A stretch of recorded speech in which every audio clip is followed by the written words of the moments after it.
ಕಾಲ್ ತುಳಿತಕ್ಕೆ ಕಾರಣ ಇಬ್ಬರು ವ್ಯಕ್ತಿಗಳು, ಒಂದು ರಾಜ್ಯದ ಮುಖ್ಯಮಂತ್ರಿಗಳು, ಮತ್ತೊಬ್ಬರು ರಾಜ್ಯದ ಉಪಮುಖ್ಯಮಂತ್ರಿಗಳು.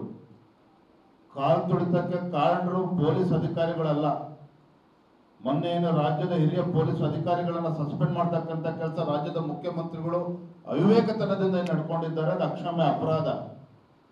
ಚಿನ್ನಸ್ವಾಮಿ ಸ್ಟೇಡಿಯಂ ಅಲ್ಲಿ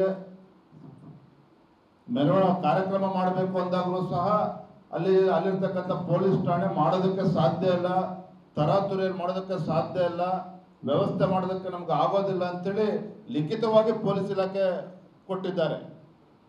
ವಿಧಾನಸೌಧದ ಮುಂದೆ ಮುಖ್ಯಮಂತ್ರಿಗಳು ಮೆರವಣಿಗೆ ಮಾಡಬೇಕು, ಕಾರ್ಯಕ್ರಮ ಮಾಡಬೇಕು ಅಂದಾಗ ಅಲ್ಲೂ ಕೂಡ ಲಿಖಿತವಾಗಿ ವರದಿ ಕೊಟ್ಟಿದ್ದಾರೆ ಪೊಲೀಸ್ ಇಲಾಖೆಯವರು, ಯಾವುದೇ ಕಾರಣಕ್ಕೂ ತರಾತುರಿಯಲ್ಲಿ ಮಾಡಬಾರ್ದು ಅಂತೇಳಿ.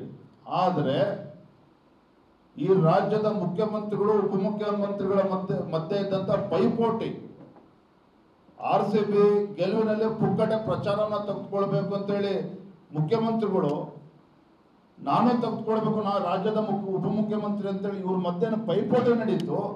ಇದರ ಪರಿಣಾಮವಾಗಿ ಅಲ್ಲಿ ಕಾಲ್ ತುಳಿತ ಆಗಿರುವಂಥದ್ದು. ಇದರ ಪರಿಣಾಮ 11 ಜನ ಪ್ರಾಣ ಕಳೆದುಕೊಂಡ್ರು, 100 ಜನ ಗಾಯಾಳುಗಳಿದ್ದರು.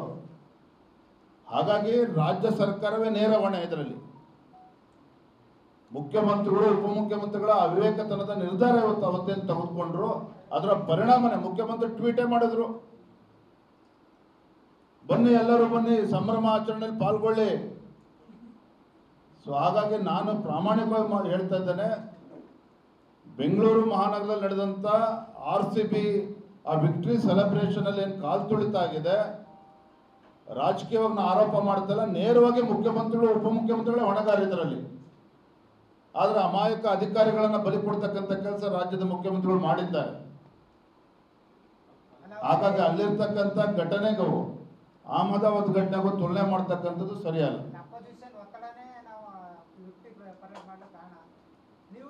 ನಾವೇನು ಒತ್ತಡ ಮಾಡಿದ್ದೀವ್ರಿ ಕೇಳ್ರಿ ಇಲ್ಲಿ ಅಣ್ಣ, ನೀವು ಹೇಳ್ತಾರೆ ಸರಿ ಇದೆ, ಸರಿಯಪ್ಪ, ಆ ವಿಚಾರಕ್ಕೆ ಬರ್ತಾ ಇದ್ದೇನೆ. RCB ಗೆದ್ದಂತ ಸಂದರ್ಭದಲ್ಲಿ ಇಡೀ ದೇಶದಲ್ಲಿ ಜನ ಸಂಭ್ರಮಾಚರಣೆ ಮಾಡಿದ್ದಾರೆ.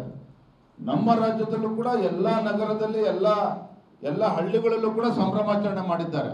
ಅದು ಸಂತೋಷ ತರ್ತಕ್ಕಂಥ ವಿಚಾರ.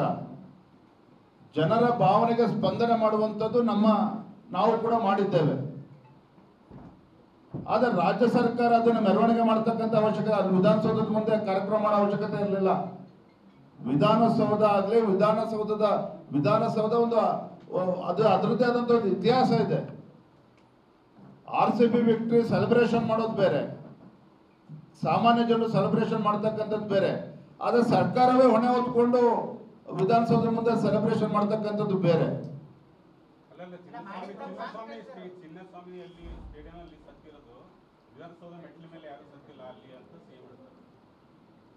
KSCA Karnataka state cricket association, RCB, DNA agency, 3 ಜನನು ಕೂಡ 3 ಏಜೆನ್ಸಿ ಸಂಸ್ಥೆಗಳು ಕೂಡ ರಾಜ್ಯ ಉಚ್ಚ ನ್ಯಾಯಾಲಯದಲ್ಲಿ ಸ್ಪಷ್ಟವಾಗಿ ಹೇಳಿದ್ದಾರೆ. ವಿಧಾನಸೌಧದ ಮುಂದೆ ಏನು ಲಕ್ಷ ಸಂಖ್ಯೆಯಲ್ಲಿ ಬಂದಿದ್ರು, ಆ ಕಾರ್ಯಕ್ರಮ ಮುಗಿಸ್ಕೊಂಡು ಅಲ್ಲಿ ಜನನು ಕೂಡ ಚಿನ್ನಸ್ವಾಮಿ ಸ್ಟೇಡಿಯಂ ನುಗ್ಗಿದ್ರು ಪ್ಲೇಯರ್ಸ್ಗಳನ್ನ ನೋಡಬೇಕು ಅಂತೇಳಿ.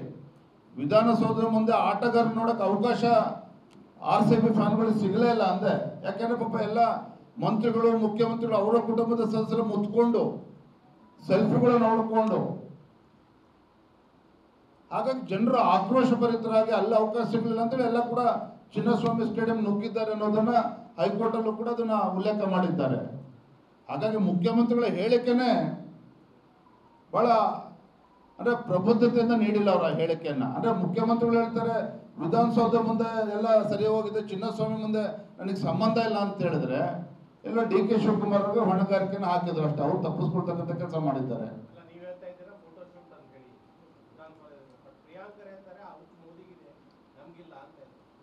ನೋಡ್ರಿ, ಪ್ರಿಯಾಂಕ್ ಅವರು ಎಲ್ಲ ಇಲಾಖೆಗಳ ಸರ್ದಾರರವರು, ಅವ್ರ ಹೇಳಿಕೆಗಳನ್ನ ಉತ್ತರ ಕೊಟ್ಕೊಂಡು ಕೂರೋದಿಲ್ಲ. ಅಂದ್ರೆ ಇದು ಗಂಭೀರವಾಗಿರ್ತಕ್ಕಂಥ ವಿಚಾರ. ಮುಖ್ಯಮಂತ್ರಿಗಳ ಸವಾಲಾಗ್ತೇನೆ, ಮುಖ್ಯಮಂತ್ರಿಗಳು ಉಪಮುಖ್ಯಮಂತ್ರಿಗಳು ಬಹಿರಂಗ ಚರ್ಚೆಗೆ ಬರಲಿ ಈ ವಿಚಾರದಲ್ಲಿ. ಮುಖ್ಯಮಂತ್ರಿಗಳ ತಪ್ಪೇನಿದೆ, ಉಪಮುಖ್ಯಮಂತ್ರಿಗಳ ತಪ್ಪೇನಿದೆ ಈ ವಿಚಾರದಲ್ಲಿ ಬಹಿರಂಗ ಚರ್ಚೆ ಮಾಡೋಣ.